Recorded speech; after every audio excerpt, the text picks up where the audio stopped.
ஒரு நல்ல தலைவனோட வருகைக்காக மக்கள் காத்திருந்தாங்க. அரை நூற்றாண்டா அவரோட நாட்டு மக்களை இருட்டில் வச்சிருந்த மன்னர்கள் கிட்ட இருந்து நாட்டை காப்பாத்த நம்மள ஒருத்தனாலதான் முடியும்னு அவங்க நம்பினாங்க. கடைசியா அந்த நாளும் வந்துச்சு.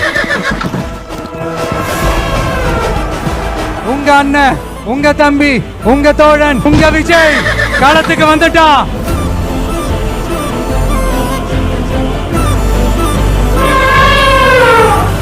இங்க யாரு மேல யாரு கீழே அப்படின்ற பாகுபாடெல்லாம் எப்போ நம்ம பார்க்க போறதே இல்ல. நம்மளை பொறுத்த வரைக்கும் நம்ம எல்லாருமே ஒண்ணுதான், நம்ம எல்லாருமே சமம் தான். அதனால என் நெஞ்சில் குடி இருக்கும்.